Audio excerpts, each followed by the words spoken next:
because you making it look like there's nothing to this, and it's just under these cleaners, and that's it. And you saying that it's a walker for the 60 feet deep? That's a shallow well. I know that for a fact. A deep well is much deeper than 60 feet. That's a shallow well, 60 feet.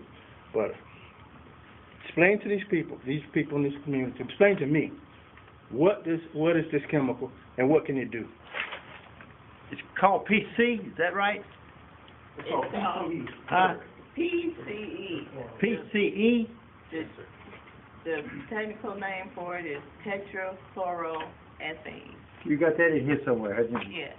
And it's used as a dry cleaning fluid, but it is a hazardous waste. I mean, a hazardous contaminant. If it wasn't a hazardous contaminant, we wouldn't be proposing spending millions of dollars to clean it up. So it's a known carcinogen. I don't know. I'm not a risk assessor, so I couldn't fully explain it to you. But it is hazardous. It is a known cancer causer. Is it most of dry cleaners has this PCE? Can you state your name, sir? Huh? State your name. My name is Tiller, T-I-L-L-E-R. Okay. And I have a piece of property, 2610 Peach Orchard Road, and they said it was a dry cleaner put out this PCE. Well, I went back. I've owned the property for 35 or 38 years, and then I went on back down to the courthouse to check the city director.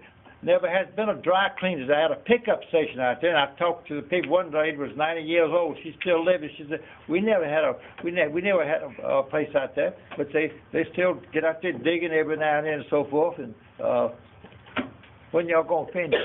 When y'all gonna finish this thing? I know it creates jobs out of Atlanta and everything. And how many people y'all got working up there, by the way? The whole thing, EPA. At EPA? Yeah. How many people? Federal employees. It work at EPA? Yeah, work with the environmental department. In that office, it's everybody up there. Yeah, it's over 1,000. Huh? It's over 1,000. Over 1,000 people. Yeah. But all aren't working on this site. I know they're not, but they're working. They spending taxpayers' money. They got a job. How long is it going to take to finish this thing out here?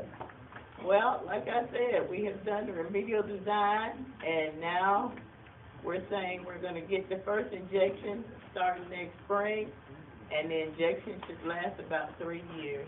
I want to get this thing away. I'm 87 years old. I want to get this. My God, it's been going on for years.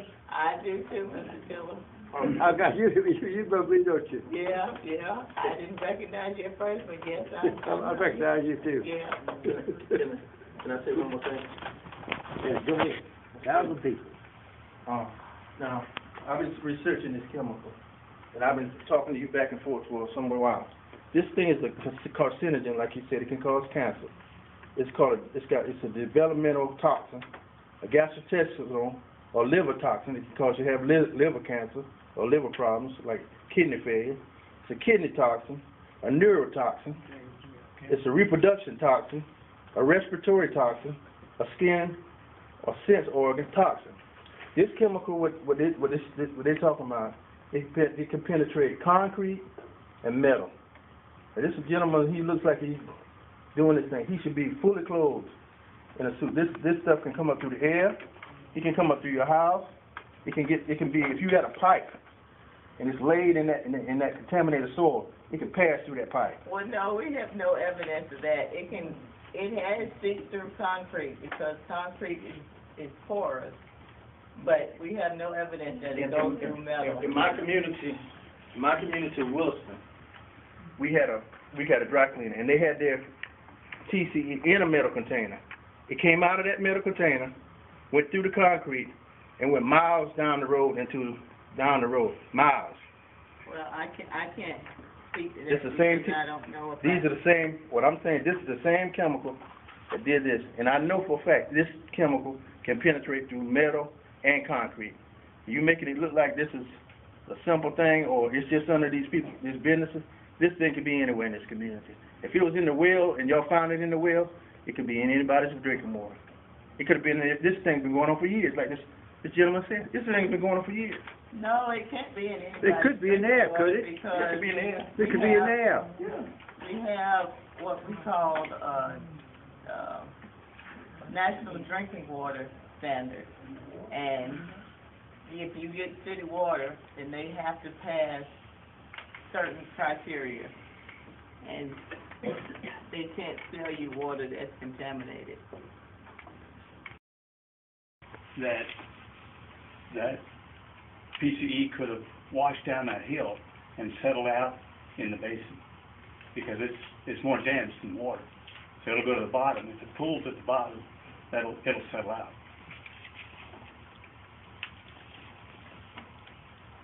Can you check their yards? No,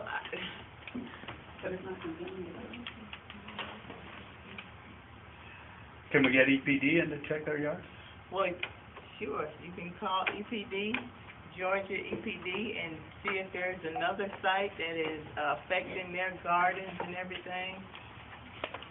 Yeah, we as riverkeeper, we had a problem like that along the river where there was nothing growing on the soil, and that was a pH problem.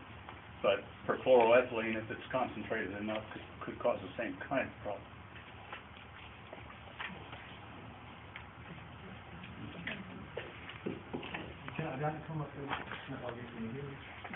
No. No, I'm speaking for her because she's the transcriber. She requested that everybody come to the microphone.